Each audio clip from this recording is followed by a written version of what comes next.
Captain విజయ రఘునందన్ గారి గురించి చదివి కొన్ని విషయాలు సేకరించి 65 నుంచి 2000 సంవత్సరం వరకు నేను సేకరించినవి దాచిపెట్టి తర్వాత ఈ కుటుంబ సభ్యుల సహకారంతో నేను కుటుంబ సభ్యులందరినీ కూడా కలిశాను. నేను వారు కూడా పూర్తిగా సహకరించారు. దానివల్ల ఒకటి వారికి మెమోరియల్ ఒకటి పెట్టాలని చెప్పి వారికి నేను చెప్పడం జరిగింది. అది వాళ్ళందరూ ఆనందం వ్యక్తం చేశారు.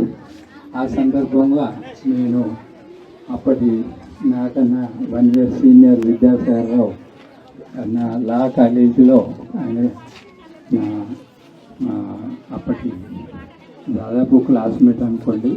అప్పటి సందర్భంగా అతనికి ఎక్స్ప్లెయిన్ చేసి చెప్పి, ఎందుకంటే అప్పటి వరకు ఆంధ్రప్రదేశ్లో అప్పటి టోటల్ ఏకైక వీరచక్ర అవార్డు గ్రహీత. అన్నిటికన్నా ముఖ్యమైనది ఏంటంటే ఇతను అప్పుడు కశ్మీర్ ఫ్రంట్లో జమ్మూ ఫ్రంట్లో ఉన్నప్పుడు అతని విషయం ఏంటంటే, ఇప్పుడు పాకిస్తాను సోల్జర్సు విపరీతమైన సంఖ్యలో వాళ్ళ ట్యాంక్స్ అనుకోండి వాళ్ళకి, ఎందుకంటే అమెరికా ఇచ్చిన ఆయుధాలు కానివ్వండి, అప్పుడు మనకు చాలా ఇన్ఫీరియర్ ఉండే. ఇప్పటి పరిస్థితి లేదు మనకు. అప్పుడు మన పాలకులు డిఫెన్స్ గురించి అంతా పట్టించుకోలేదు. అప్పుడు విపరీతంగా దాడి చేసింది అనమాట. ఆ సందర్భంగా ఆ ఉన్న ఆయుధాలతోని ఆ రాత్రి అంతా అక్కడికి వాళ్ళ ఎవరైతే కమాండర్కి తెలియజేసి, అతనికి తెలుసు ఈరోజు నేను బ్రతకా, నేను చనిపోతా అని తెలిసి అతను మొత్తం రాత్రి ఆ శత్రువులను నిరోధించాడు. అది ఆయన గొప్ప పరాక్రమం. దాన్ని చూసి నేను అప్పుడు యువకుని, ఇప్పుడు 78 సంవత్సరాలు, నేను విపరీతంగా ఆకర్షితుడయ్యాను.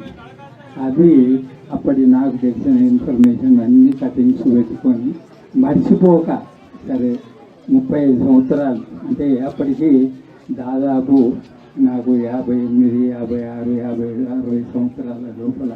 ఇప్పుడు 78, 50, 52 ఉండొచ్చు, నేను సరిగ్గా చెప్పలేను.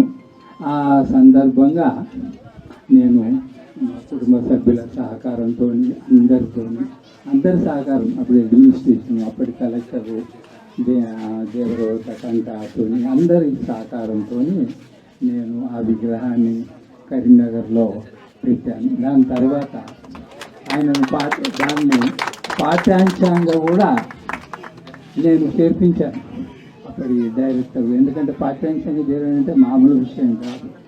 అప్పుడు నాకున్న ఎవరైతే పలుకుబడి అనుకోండి, నాకున్న గుడ్ విల్, దాంతో పాఠ్యాంశంగా 7వ క్లాసు తెలుగు క్లాసులో నేను ఆయనను పాఠ్యాంశంగా చేర్చడం జరిగింది.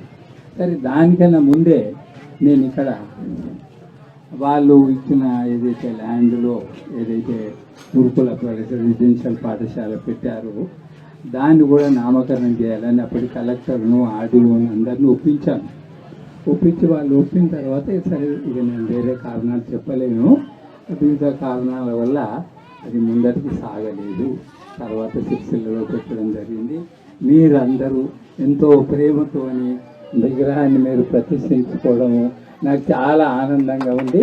మీకు అందరికీ నా ధన్యవాదాలు.